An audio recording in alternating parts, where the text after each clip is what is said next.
Ganitong klase ng lumot ang isa sa pinakamagandang pwestuhan ng mga scallops. At ganitong klase ng lumot din ang pinakamabilis nilang similyan. Siguro pwede din itong makunan ng examen kung ano bang meron sa mga lumot na ito at bakit dito sila mabilis dumami. So what's up mga Lodi, isang magandang araw na naman po sa ating lahat, panibagong araw, kaya panibagong paninisid na naman tayo sa ilalim ng dagat. At pagpasensyaan nyo na nga din mga Lodi kung ngayon lang ulit tayo nakapag-upload sa aming paninisid. Mag-iisang linggo din kasi yung tambay namin dahil sa hindi makapagpalaot, dala ng hindi magandang takbo ng panahon. At kahit nga hindi pa rin maganda pero pinilit lang namin na makapagpalaot dahil paubos na yung stock namin sa bahay. Diba, akala nyo kayo lang naubusan ng stock, abay kami din mga taga-isla. Pag ganitong hindi lagi maganda ang takbo ng panahon, abay 0-0 talaga ang bigasan sa bahay. Sa mga panahon na to maririnig mo ang mga katagang tara, pabukid ta mga liburot kag balyakag. Kaway sa mga nakaranas ng mamalyakag, yan ang talaga ang sumasalba sa aming gutom pag wala ng bigas. O sige na, baka kung saan na naman mapupunta yung mga pinagsasabi mo. At dito nga mga Lodi ay dalawang klase yung ulam namin, pusit at saka isdang paksiw. O diba, iba din itong si mama, kung kailan pa natin kulusog, doon niya pa kami pababaonan ng tigda dalawang klase ng ulam. Pero noon na araw-araw kami nagpalaot, yung mga pinapaulam niya sa amin, kung hindi toyo, sardina. Iba din itong trip ni mama. O tandaan mo, laging nanonood si mama mo sa mga video mo. So yun na nga, at ayan, tingnan nyo si Mukong, todo kalkal talaga sa kanin. Waswasinoy, namit sudan. So yun na nga mga Lodi, hayaan nyo na yan si Mukong, bida natin yan sa kainan eh. At nga pala sa nagtanong kung ano ba yung magandang buwan na magbakasyon o mag-island hopping dito sa isla, ang masasabi ko po ay March, April at saka May. Sa mga buwan na yan magandang magbakasyon dito sa isla. At dagdag pa niya na maganda din daw ba yung Isla Higante. Aba yes po, solid po yung pagbakasyon nyo pag lugar namin ang pinuntahan nyo. Hayaan nyo, sa susunod ay puntahan natin lahat ng magagandang tourist attraction dito sa lugar namin. At sa totoo lang may mga video ako dati na in-upload dito. Kaso napambura ko yun nang na-invite ako sa content monetization. Nalagyan ko kasi yun ng mga music. So yun na nga, mabalik na tayo sa video, parang napahaba naman yata yung story ko. At dito nga nag-ready na itong si Papa at yung partners ko para subukan sa pag-survey. Gaya ng sabi ko, wala tayong gamit na GPS, kaya asa na muna sa Mirmada at pag-survey. O ayan, umaasa na lang talaga yan sa init na ibinubuga ng tambutso. Kaway-kaway sa mga kapwa ko maninisid dyan. Alam ko sa panahon ngayon, pagkaon nyo, dito din kayo pumipwesto.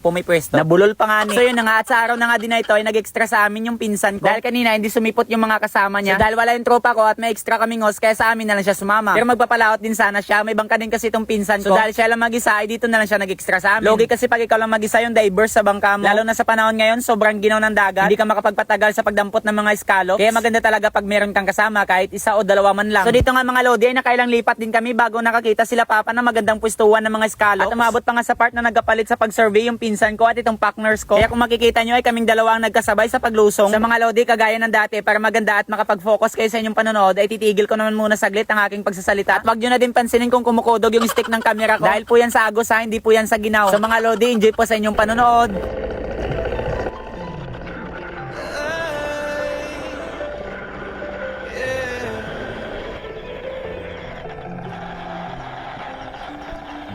Ako si Robert Alonzo, taga-isla ng Higante, dagat ang tahanan, hampas ng alon, musika ng kalikasan. Sa bawat paglaya, dalay pangarap. Sa bawat kabibe, tagumpay ang hinahanap. Hindi sa yaman, kundi sa ligaya. Dito sa dagat, puso'y kumakanta. Scallop shell ang sinisisid sa ilalim ng dagat. Sa'yo ang pasasalamat, dahil sa'yo pangarap ko'y natupad. Kahit anong unos, kahit anong hirap,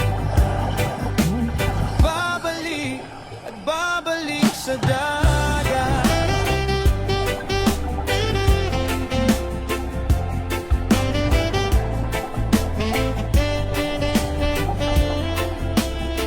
Mandaragat ako, sa bawat sisid ay may kwento.